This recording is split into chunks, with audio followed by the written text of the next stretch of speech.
All right, ladies and gentlemen, welcome back to the Olimoleague.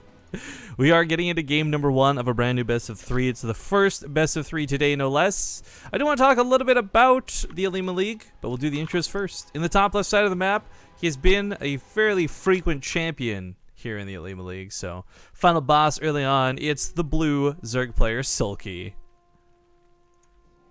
In the bottom left, as the green Protoss, it's puCK. Alright, so a couple things really quick. First and foremost, Zamgrove does not have a bag of tea on her microphone. It's potpourri.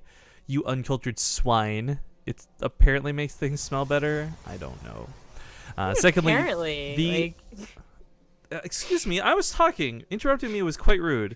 The balance changes we were looking at before getting to this game and those gifs made by Nice Username, those are not live yet, and they're not even guaranteed to be patched. Those are on the balance test map right now to test what things will look like should said changes happen.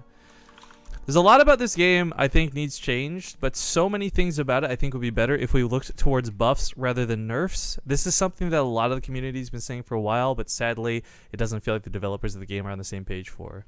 So we'll see how those buffs, those nerfs, whatever changes come, but those are all in the balance test match and those are not live. So the version of StarCraft you're watching right now is the same you were watching this morning for DreamHack, yesterday for the Olimoleague, last week for the Olimoleague. I mean, it's regular StarCraft here, guys, on Legacy of the Void. Nothing changed, and nothing's changing soon. So, when you said apparently makes it smell good, I just, you know, like those bands at the malls that are supposed to make you, like, be better at balance or whatever? You wear them on your wrists? No, but go on. I believe you. Oh, well, this was like a very small rage for like a couple of months, and they would try and convince you that wearing this single band on your wrist would help your balance and your focus and whatnot. See, that's was something that like that that Q-band thing or whatever? It was like silver with balls? Like that.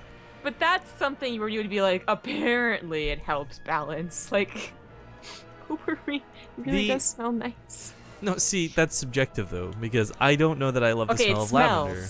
Yes, it smells. It smells in general, but there's lots of different types of potpourri. But see, if I just said it smells, I think saying something smells has this negative connotation. English. Well, it has this negative connotation into it. So when I say apparently it smells nice, it infers exactly what I meant without misleading any information. So I don't see anything wrong with what I said.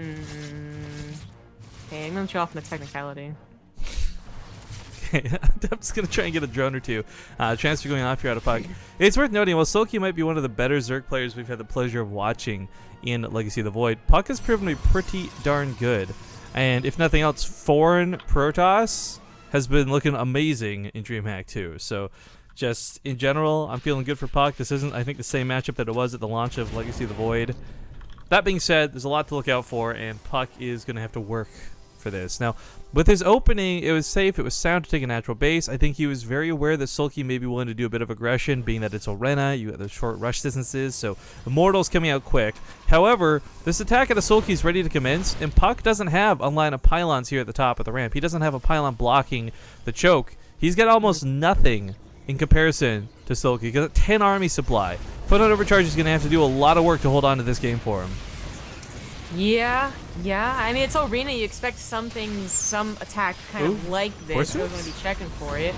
It does have a Force Field available, but it's going to hold on for it. This isn't going to be an attack that ends the game, it looks like, but it could get into the natural mineral line, and that's, I mean, it might as well in the game. It's still 3 times the supply lead right now. This is the tough position to be in.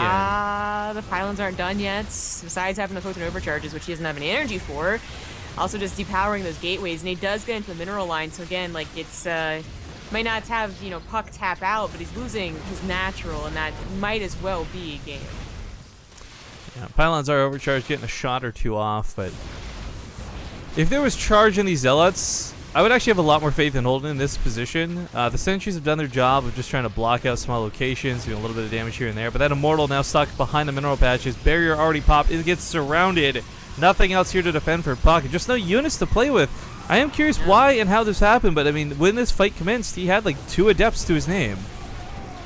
I mean, I guess Arena, it went from being like this all the time to maybe a couple more macro games than we expected, but I just felt like puCK wasn't prepared for this, or underestimated how Soulkey was going to play it, maybe. I mean, some other Oh. Zergs may have just tried to rush in and kill the pylons, where Soulkey was a little more patient and kind of went around the pylons. That Disruptor got a super huge hit, but it's obviously not going to be enough. Probe's getting pulled into the Ravagers. It's never good news either. That Mothership Core's got no energy. GG! Game number 1 is going to go to Soulkey.